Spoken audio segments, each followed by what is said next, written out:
Muy buenos días para todos. Mi nombre es Celeste Armano, yo soy médica geriatra y en estos 3 encuentros que vamos a tener vamos a hablar de salud y cuidados gerontológicos. En la primera diapositiva, como ustedes pueden ver, estos son los lugares de atención que yo tengo y allí encuentran mi mail personal para cualquier consulta a futuro o cualquier consulta que ustedes tengan. Son bienvenidas las consultas y las preguntas. Pero bueno, empecemos porque tenemos unas largas charlas. Bien, para comenzar vamos a hablar un poco de las definiciones, ¿sí? Nosotros el envejecimiento lo definimos como un conjunto de modificaciones que se producen en un organismo vivo con el correr del tiempo. Son modificaciones irreversibles e inevitables y suceden por múltiples causas. Las causas pueden ser fisiológicas o patológicas. Dentro de las fisiológicas hablamos de cambios del envejecimiento normal de las personas, y dentro de las patológicas hablamos de las presencias de patologías de acuerdo al estilo de vida y factores ambientales que atravesó ese paciente. Cuando hablamos de síndromes geriátricos, hablamos de conjunto de signos y síntomas clínicos que constituyen un problema. ¿Por qué llegamos a lo que es la clasificación o lo que nosotros llamamos síndromes geriátricos? Porque generalmente en los adultos mayores los problemas de salud son difíciles de encuadrar en lo que se conocería como una enfermedad clásica. Entonces, este tipo de presentación se los llamó síndromes geriátricos porque requieren de una intervención específica y un abordaje integral, ¿sí?, en los adultos. Paralelamente a esto, hablamos de los gigantes de la geriatría o de las 4 I's de la geriatría, que a continuación las vamos a nombrar. Las 4 I's de la geriatría nos hablan de inestabilidad y caídas, incontinencia urinaria, inmovilidad e incompetencia intelectual o deterioro cognitivo. Las características comunes que tienen en realidad estas 4 I's es que responden a múltiples causas. Si tomamos de referencia la incontinencia urinaria, decimos que sí, la incontinencia urinaria puede presentarse por una infección urinaria, por una dificultad en la movilidad del paciente, entonces tiene ese tipo de incontinencia porque tiene urgencias miccionales. Limitan la independencia de la persona. Sí, lógicamente, limitan la independencia de la persona porque esa persona puede tender al aislamiento o puede estar con temor a que le ocurra en la parte, en sus relaciones sociales, entonces se deja de salir y deja de estar en contacto con el resto. Presentan baja letalidad, sí, porque no comprometen la vida de los pacientes. Entonces, si nunca responden a medidas terapéuticas simples, es cierto, generalmente, ya como decíamos anteriormente, es un abordaje integral, ¿sí?, multidisciplinario el que se hace, y causan consecuencias más graves que el síntoma en sí mismo. Sí, lógicamente, causan consecuencias mucho más graves porque lleva al aislamiento, a la independencia, a la pérdida de la independencia y a la institucionalización. Bien, cuando hablamos de efecto cascada, generalmente hablamos sobre distintas situaciones de estrés, de enfermedades agudas, de mudanzas, de pérdidas de seres queridos que atraviesan los adultos mayores, y este tipo de efecto cascada, nosotros lo conocemos como cascada de la incapacidad y la dependencia, ¿sí? Es una cadena de eventos que termina o finalmente llega a una pérdida de la independencia una vez que apareció un problema de salud o una situación social estresante que atravesó ese paciente. Lo que nosotros tenemos que tener en cuenta y ver con claridad es que todos estos síndromes geriátricos tienen que ser atendidos y no considerados propios del envejecimiento, ¿sí? Y si en el caso que el cuidador o cualquier persona identifique para ellos cuál fue el evento que se puede relacionar con la aparición del problema, es importantísimo comunicárselo al clínico o al médico de cabecera de ese paciente, porque nos están ayudando nosotros realmente. Bien, si hablamos de polimedicación y pluripatología, tenemos que saber que la polimedicación nos habla cuando el paciente tiene 6 o más medicamentos, ¿sí?, por más de 6 meses, y pluripatología cuando el paciente tiene más de 2 enfermedades crónicas, que presenta 2 o más enfermedades crónicas. Bien, ¿qué es lo que tenemos que tener en cuenta, o los cuidadores, importante para ustedes tener en cuenta? Lentes, ¿sí? Si el paciente ve bien, si esos lentes son correctos, si no entiende bien cómo toma la medicación, hacerle carteles, como dice ahí, con desayuno, almuerzo, merienda y cena. Si visita al médico, llevar siempre la lista de medicamentos, qué toma, cuántos miligramos y desde cuándo toma esa medicación. Si el profesional, nosotros le vamos a dar alguna medicación, preguntarle hasta cuándo la va a tomar, cómo la va a tomar, que les explique bien, y preguntarle si en ese ínterin que van a tomar la medicación los pacientes va a haber algún efecto adverso que pueden llegar a presentar. Siempre desalentar la automedicación, que es muy frecuente en esta población, y siempre estar teniendo en cuenta o estar teniendo, quiero decir, que estén muy presentes el tema de las alergias medicamentosas, ¿sí? Bien, como decíamos recién, los gigantes de la geriatría, con el que primero vamos a empezar a hablar es con la inestabilidad y las caídas, ¿sí? La inestabilidad de la marcha y las caídas suele atribuirse al envejecimiento y se agrava con las enfermedades crónicas. Podemos notar los cambios que favorecen la alteración de la marcha, que son cambios del envejecimiento, modificación del centro de la gravedad, como vemos en estas imágenes que pusimos, ¿sí? Cómo cambia la parte postural de los pacientes, porque hay alteración de la coordinación y los reflejos, se modifica el centro de la gravedad, entonces hay una pérdida del equilibrio, hay una flexibilidad que desaparece articular, y eso causa consecuencias físicas, psicológicas y económicas. Físicas, sí, lógicamente, fracturas o hematomas. Psicosociales, miedo al salir a la calle, miedo al caerse. Económicas, estudios, imágenes, todo lo que el paciente necesite. Caídas. Las caídas pueden tener causas, factores intrínsecos y extrínsecos. Los intrínsecos son propios del individuo, ¿sí? Generalmente los extrínsecos tienen que ver con o que el paciente no ve bien, ¿sí? Tiene que ver con alteraciones en la marcha, con el equilibrio. Los factores extrínsecos tienen que ver más en si hay muebles que entorpecen la caminata, en la casa, si están los pisos encerados, si hay alfombras. En los extrínsecos es donde los profesionales, nosotros y ustedes, vamos a tener la máxima intervención para prevenir la caída. Las caídas son prevenibles, ¿sí? Dentro de estos factores extrínsecos, no lógicamente. Y las consecuencias son las mismas que nombrábamos recién. Las físicas, psicológicas y las socioeconómicas. ¿Qué puede pasar? Vamos a tener que darle las pautas para que el paciente no tenga episodios de caídas. ¿Cuáles van a ser? Y bueno, la principal de todo, lo que siempre surge es que cuando el paciente duerme durante toda la noche en una posición de 180 grados, se incorpora al otro día y eso produce una hipotensión ortostática, conocida para nosotros. Los cambios de posición se hacen paso a paso. El paciente se levanta, se queda sentado en la cama y luego se incorpora, ¿sí? Evitar encerrar los pisos, dejar una luz de noche en el dormitorio porque se levanta al baño, eliminar alfombras y juguetes, siempre tener en lugares claves, como en el baño, barandas y agarraderas para que al paciente le sea más fácil, frenar siempre la silla de rueda, lo puse en negrita porque tuvimos muchas situaciones en donde el paciente, el cuidador no frena la silla de rueda y lo vamos a revisar, y pueden producirse las caídas en ese mismo momento. Zapatos con suela de goma y bien colocados. Bien, ¿qué es lo que pasó? No hizo nada de las pautas que le dimos, se cayó, tuvimos una cirugía de cadera. ¿Qué cuidados vamos a tener nosotros como cuidadores con la cirugía? El cuidado y la cirugía es uno más importante que el otro, o son los dos importantes por igual, ¿sí? Entonces, lo principal es evitar lesiones de la piel, rotaciones cada 1 o 2 horas. Acá, como ven, están los distintos decúbitos, y de acuerdo a los decúbitos que tenga el paciente, los apoyos donde pueden llegar a aparecer las úlceras por presión, lo que conocemos como escaras, si podemos llegar a evitarlas, si tenemos la rotación como acá dice. Luxación de prótesis, importantísimo, y esto es es algo que se ve frecuente, la luxación. ¿Por qué? Porque la posición sentado, en realidad, en lugares bajos, suele favorecer la luxación de la prótesis. Por eso se hacen adaptadores de sillones, adaptadores de inodoros. Esto es muy importante, ¿sí? Si hay dolor y acortamiento del miembro, prestar atención. Llaman al médico. Almohada entre las piernas para evitar rotación interna. Si el paciente se va a alimentar, no sobrelevar la cabeza y no superar los 45 grados. O sea, elevarlo, pero no superar los 45 grados. Taloneras para evitar las úlceras por presión a nivel de los talones y control del ritmo evacuatorio.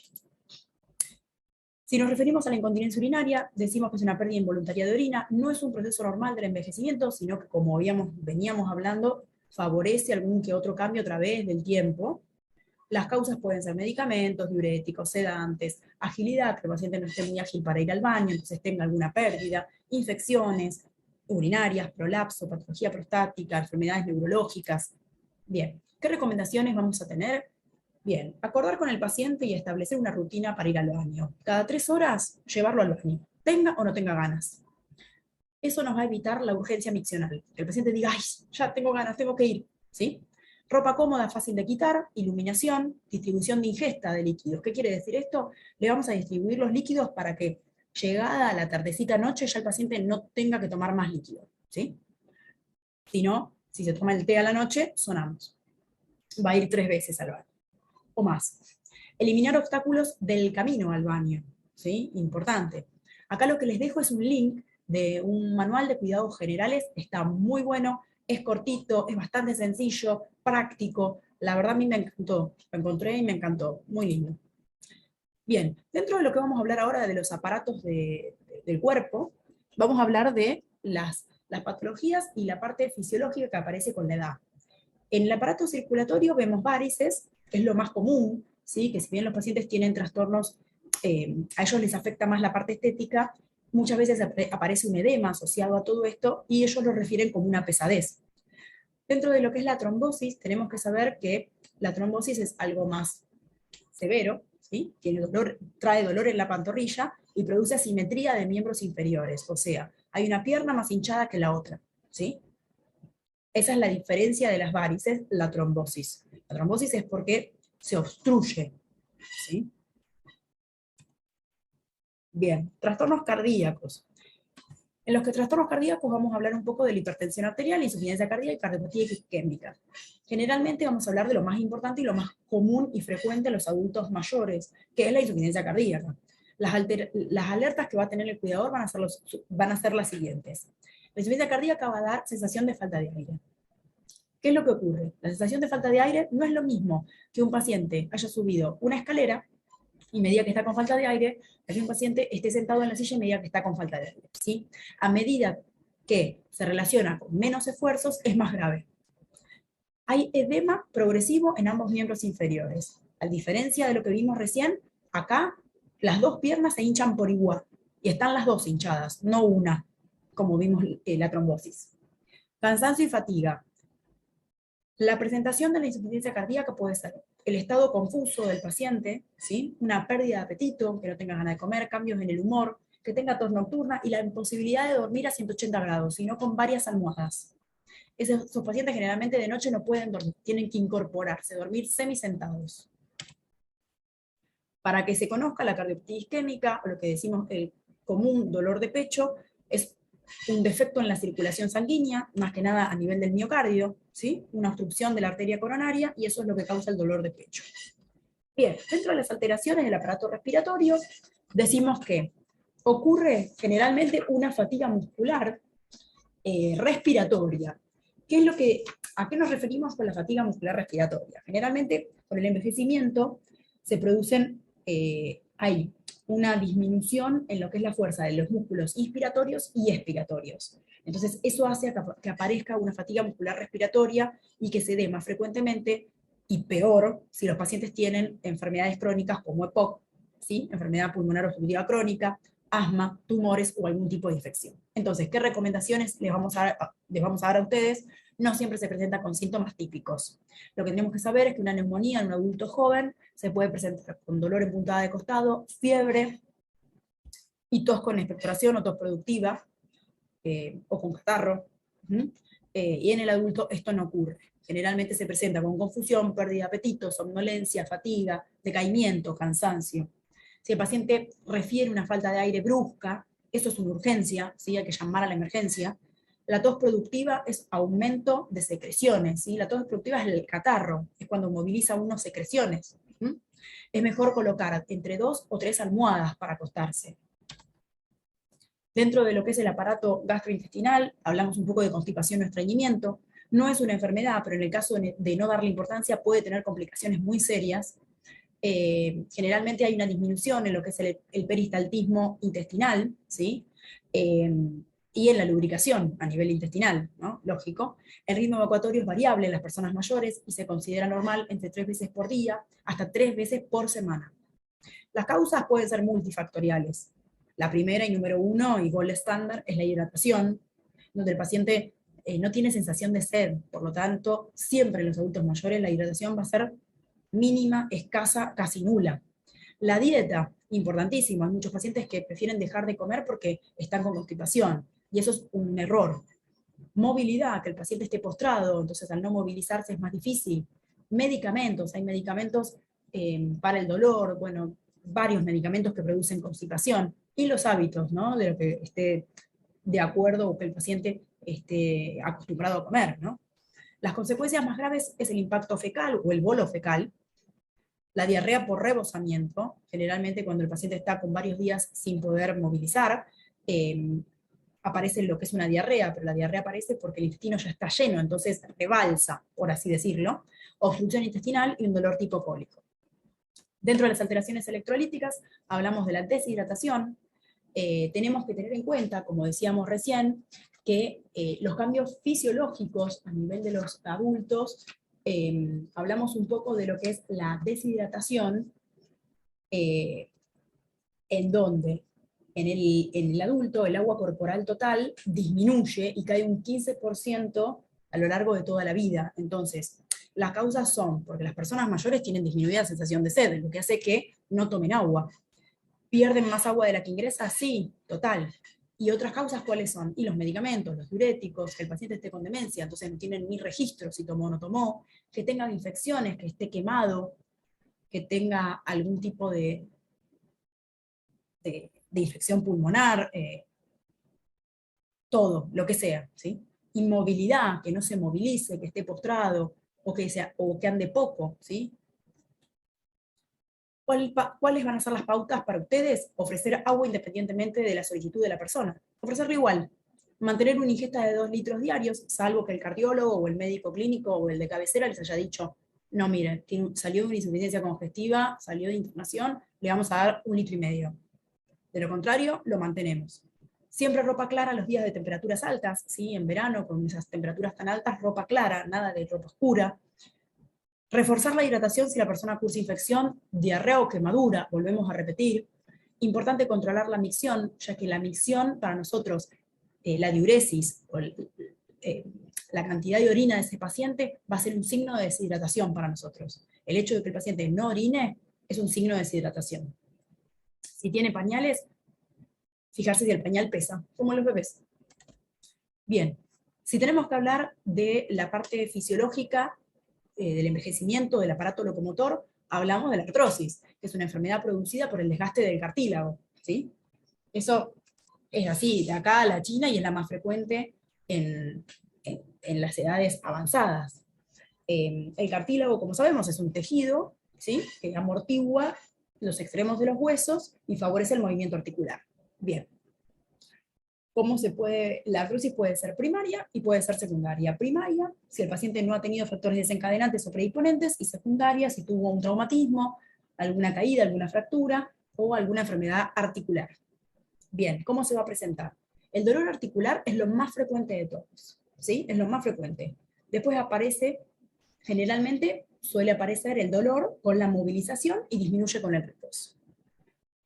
Puede haber también rigidez al despertar, inflamación y edema, o sea, se inflama la articulación y se hincha, ¿sí?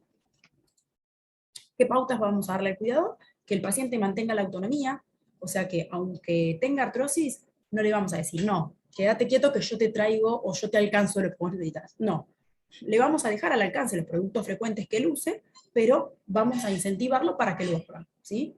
De la otra forma, le estamos limitando más el movimiento y le estamos haciendo que progrese más rápido este tipo de patologías, ¿sí? Y si hablamos con el médico o hablamos con el kinesiólogo, recomendar bastón o andador en el caso de lo que se justifique o que lo necesite. Bien. Bueno,